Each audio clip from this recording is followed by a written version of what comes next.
Perhaps pupuntahan natin ngayon yung isang property na for sale dito sa bayan ng Pila, Laguna.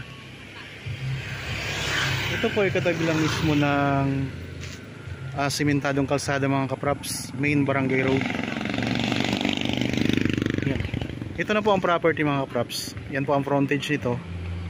Bali ang frontage po nito ay 55 meters. Yan, malawak yan mga kapraps. Meron na ditong linya ng kuryente at saka tubig. Ang direksyon na ito ay papunta po sa town proper ng Nagcarlan, papunta rin po sa Liliw, pwede pong dumaan pa Maayhay, pwede rin pong dumaan pa Santa Cruz, at papuntang Lukban, pwede rin po dyan mga kapraps, papuntang Quezon Province. Tapos dito naman, itong direksyon na ito ay papunta naman po sa town proper ng Pila, Laguna. Nasa 10 minutes travel time lang po mga kapraps ang distansya nito. So actually may kasama kami ngayong buyer mga kapraps May nasasakyan nila oh. So ito yung frontage mula po doon sa, ayan, nakabakod na to palibot. Mula po doon sa pinakadulo nitong bakod hanggang dito po. Bali ang sukat nito ay, ang sukat po nito mga kapraps ay 2,961 square meters. Okay. Ayan po ang bakod, ay mataas po ang bakod nito mga kapraps. At saka may mga solar na rin po yung perimeter niya. Ayun, may mga solar na rin mga kapraps. Okay, pasok po tayo.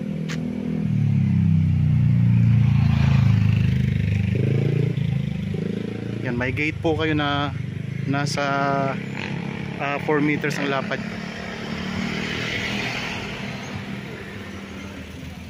Okay.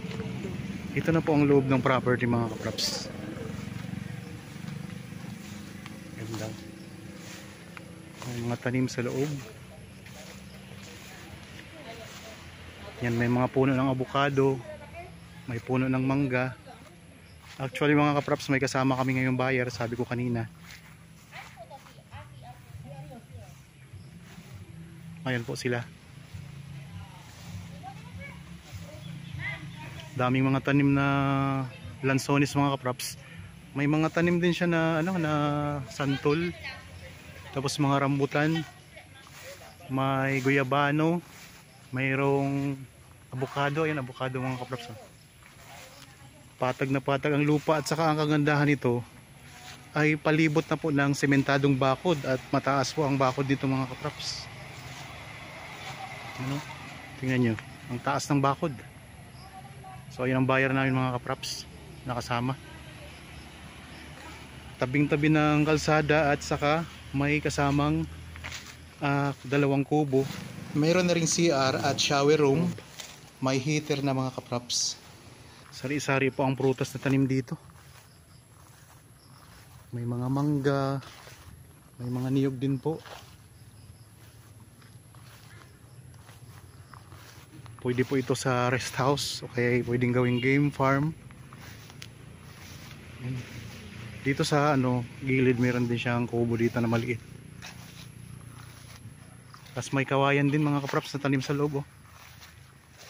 Ayan, may tanim na kawayan. Ito yung pinaka corner. Tapos dito mga kapraps, dito lumalawak siya doon, papunta doon. Kasi hanggang dito yung may corner din siya dito eh. Tapos palawak na siya doon sa likod. May umusli dito na na lote diretso doon. Yan, ang daming mga tanim oh. Dito, ito may rambutan. May mga saging naman sa gilid. Yan, ikot ko lang ang camera mga kapraps para makita nyo yung bakod. Nakapalibot na po yan.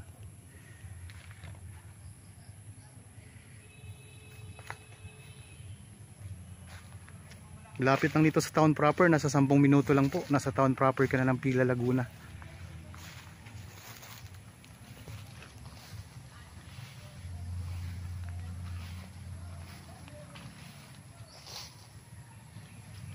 Kung interested po kayo sa property na ito, kontakin nyo lang po kami sa mga contact details na nandyan sa inyong mga screen.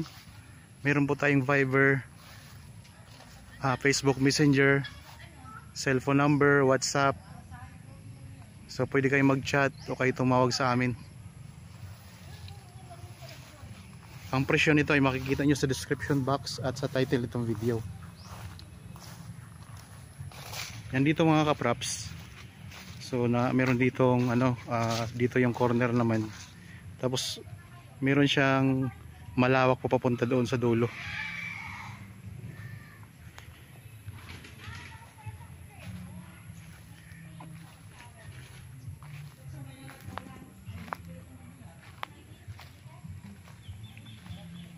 Dito tayo sa may likod. Yan, nandito na tayo ngayon sa bandang likod ng property.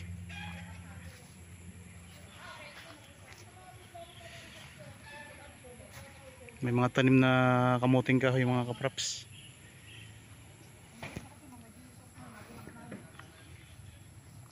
Ganda.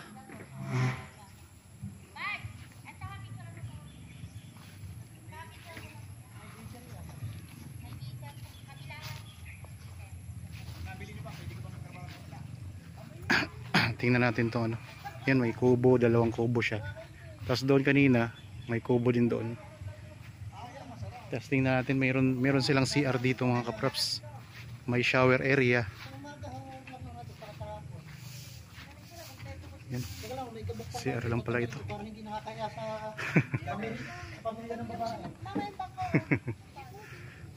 Ikot ko lang ang camera mga kaprops. Nandito tayo ngayon sa loob, sa may bandang gitna.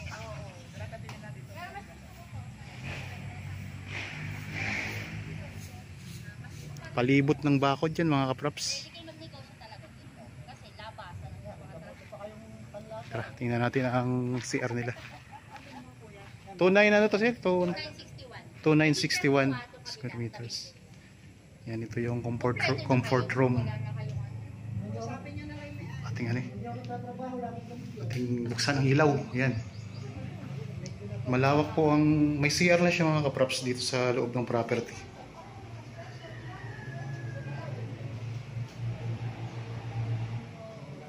Dalawang CR dito.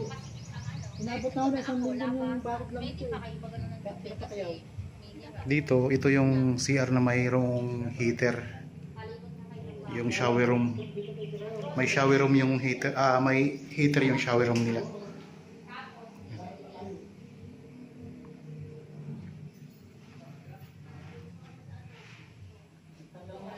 Mga kaprops, may CR na kayo, no? Ganda.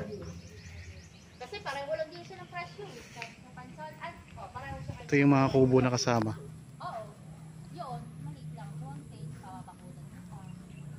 Lilinisin pa na Yari sa kawayan na kubo. Yan, may mga alaga pang manok. Ayun, sabi ko kanina, banggit ko kanina mga kaprops, pwede pong gawing game farm ito. Mag-alaga kayo dito ng mga mga manok panabong. Sa marami na rin po ditong mga katabing property. At may mga bahayan na rin po. Malapit lang po ito sa school. Malapit lang din po sa barangay hall ng barangay na nakakasakop dito. So ulitin ko lang po, ang mga tanim dito mga kaprops, sari-sari. Mayroong mga lansones, mga rambutan, mga puno ng niyog, mayroong santol, at iba pang mga puno. May mangga, avocado, may mga papaya.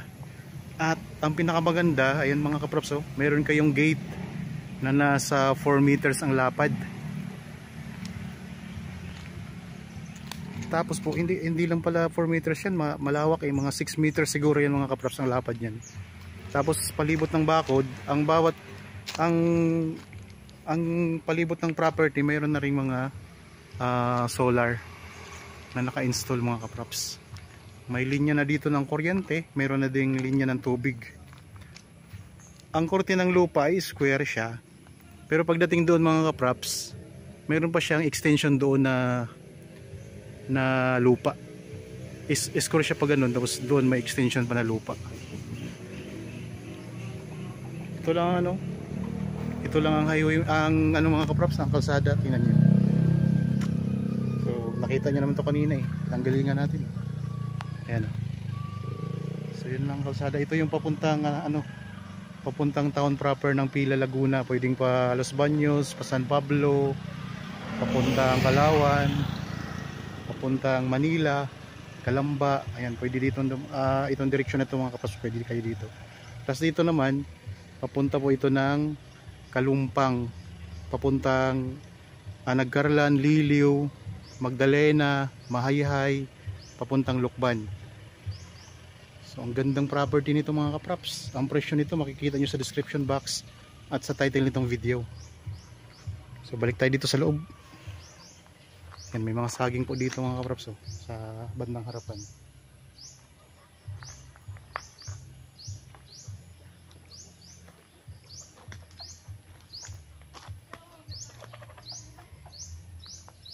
Yan, isang ikot pa tayo para makita nyo ang buong property.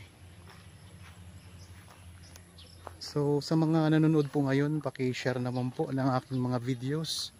Baka may mga kaibigan kayo, kilala, kamag-anak na naghahanap ng property na gustong gawing investment. At dito sila makakahanap sa pamamagitan ng aking channel mga kaprops. At meron din po akong Facebook page, TikTok account. Paki-follow naman po, paki-share na rin po sa inyong mga kakilala at kaibigan, mga kamag-anak na naghahanap din po ng property. So marami na po kaming mga viewers o mga buyers na nakabili na po sa pamamagitan namin. So sana po ay dito rin kayo makahanap mga props sa pamamagitan namin po. Nandito may mga mangga at saka rambutan mga props, santol, saging. Dito lang to sa isang corner mga props, sa corner dito sa may gilid ng kalsada. Gandang property nito. Ayan lang po ang contact details namin mga kaprops ha. Kung sakaling may tanong kayo na wala dyan ang sagot sa aming tawag nito yung sa description box, pwede nyo kaming tawagan, text o kaya i-chat mga kaprops para masagot namin yung tanong ninyo. Yan, meron pa kayong kawayan dito sa loob. Ayan, may kawayan pa kayo dito sa loob.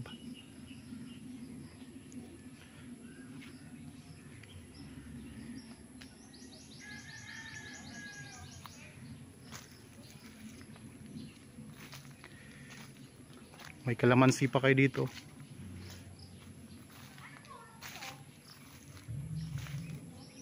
May mga solar na rin. Nakakatipid na kayo dito sa kuryente. Ayun, may kapitbahay kayo doon. Tapos yung CR, nakita nyo naman kanina. Mayroong CR na mayroong heater. Tapos dalawa ang CR mga kaprops. May CR na siya. Tapos may ano na kayo, may kubo na kayo dito.